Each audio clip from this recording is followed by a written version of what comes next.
Ladies and gentlemen, when the Morning Star summoned you to this banquet, I realized that there were only two people qualified to introduce the great man we are honoring tonight.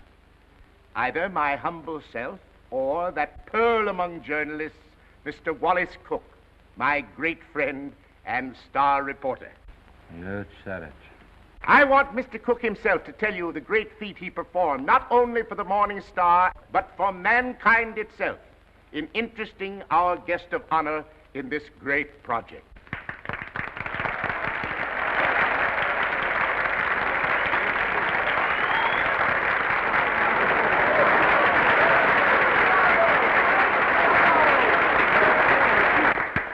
"27 halls of learning and culture, 27 arenas of art, to be known as the Morning Star Temple.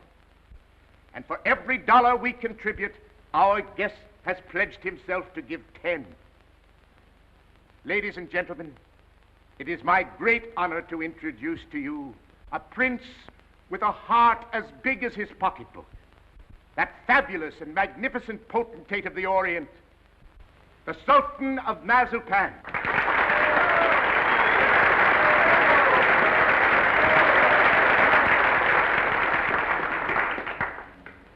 Peace be unto you, my friends. Peace and the blessings of culture.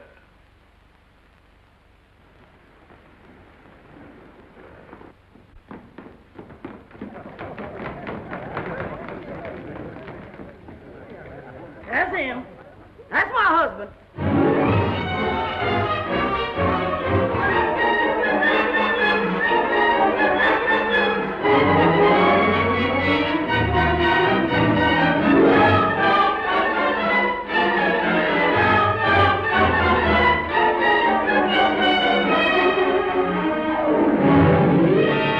Well, my fine Oriental potentate, I'm not going to have you arrested.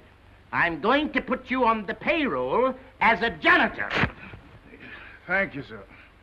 And I always want you present in the local room where my reporters and Mr. Wallace Cook can drink you in constantly as a warning against fakes. Yes, sir. May I ask, ain't Mr. Cook a reporter anymore? I wouldn't like for him to lose his job. He was very nice to me. Mr. Cook is not going to be discharged, Your Majesty. For his own good and the good of the Morning Star, I am going to remove him from the land of the living.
Listen, Oliver, I tell you I'm innocent.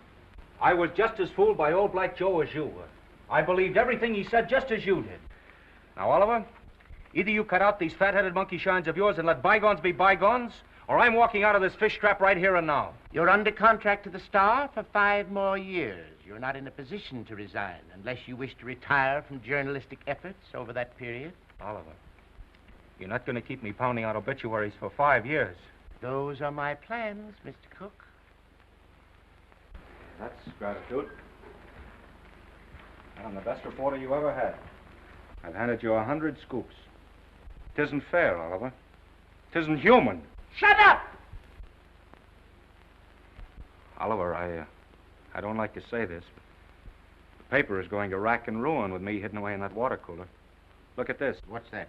Poor little working girl, doomed to death from radium poisoning. We've covered it. Covered it. You're getting old, Oliver. Look, there's 1, 2, 3, 4, 5, 6 lines on Hazel Flag. A poor little kid with a few months to live at the outside. Doomed. Death staring her in the face. What does she feel? What does she think? Radium eating away her bones. Don't shout at me. Listen, Oliver, there's a story in this kid that ought to tear your heart out. Where is it? Why hasn't the Star got it? I'll tell you. Because I'm stuck away in a water cooler on account of some whim of yours. Listen, Oliver, give me a chance, will you? So help me, may I drop dead, I'll redeem myself. I ought to be shot for what I'm thinking. What are you thinking? I'm thinking that maybe you ain't the most tittering imbecile on earth. I'm thinking that maybe you've learned your lesson.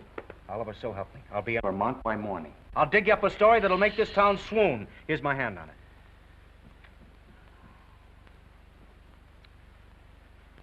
I've been through an inferno. I haven't been able to enter a cafe for the past 3 weeks without the band playing Dixie. Well, that was a coincidence. I've given you my hand. Go on. Redeem yourself. Thanks. You won't regret it.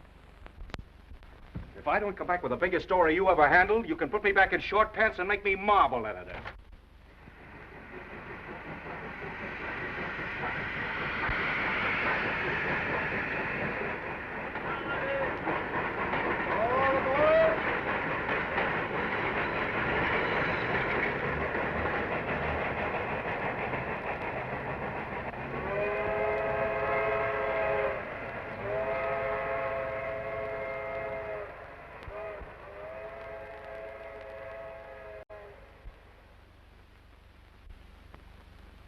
You through? Yep. You know this girl, Hazel Flag? Yep. Pretty girl, eh? Yep. Where is she now, in the hospital? Nope. Just walking around, eh? Laughing, carrying on, I suppose. Yep. What's your name, Coolidge? Nope. Well, if you aren't worn out talking, what is it? Bull. Mr. Bull, my name's Cook. I'm from the New York Star. Going to be filing a lot of stuff at your telegraph office here. I don't think you are. Well, who says? Paragon Watch Factory owns this town. They don't care to have any scandal printed. What they say goes. Better take the next train back. What kind of a fellow is this Dr. Downer? He won't talk to you. Nobody talk to you in this town, except me. Better go home. Well, if you don't mind, I'll take a little stroll and have a look at the sights first. Well, I wouldn't talk at all if I knew I was going to do it for nothing. Oh, pardon me. I forgot I was in Vermont.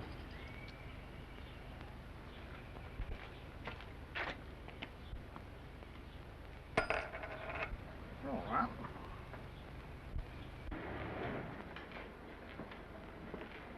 Morning, sister. You in charge here? Yep. I've been wandering through your fascinating metropolis for an hour. Mind if I sit down here? Yep. I guess you misunderstood me. No.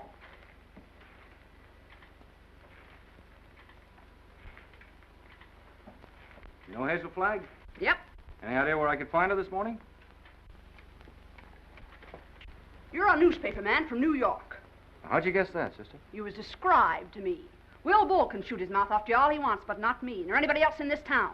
This drugstore's run by the Paragon Watch Company, and they don't want any scandal-mongering New Yorkers snooping around. Okay, sister. How much do I owe you? Well, you've taken up my time. Thank you very much. I'm sorry that I've taken up so much of your time. Sorry.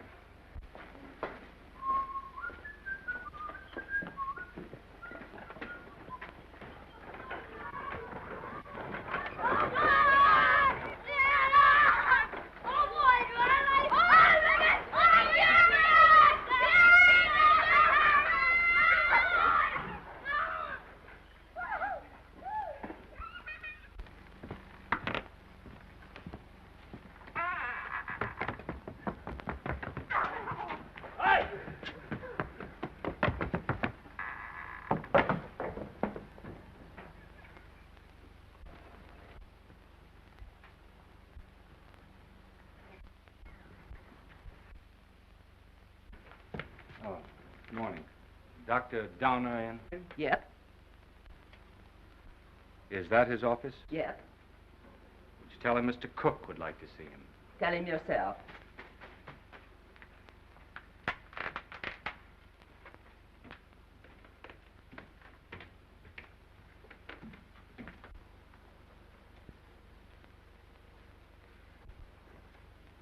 Dr. Downer?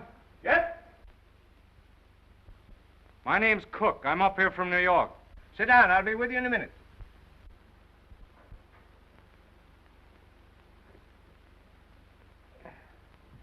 Nice day. Yep. Yep. What do you got, young man? Hive? No hives. A lot of hives going around. Miss George Asher was took yesterday. You know her? Nope. Where did you say you were from? New York. I was wondering if you could tell me where I could find Hazel Flagg.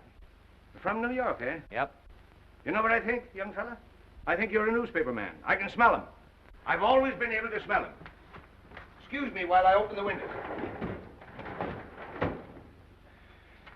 I'll tell you briefly what I think of newspaper men. The hand of God reaching down into the mire couldn't elevate one of them to the depths of degradation. Not by a million miles. I think you're being a little severe toward my profession. Not much, but just a little. Nothing of the sort. I am a fair-minded man, young fella. But when you've been robbed, swindled, cheated for 22 years out of a fortune, it's pardonable to formulate an opinion. From New York, eh? Yep. You don't happen to know of a newspaper called the Morning Star? You have the honor, Dr. Downer, of addressing that newspaper's most gifted representative. Moses in the mountains. You're from the Morning Star? Stay right where you are. Don't move.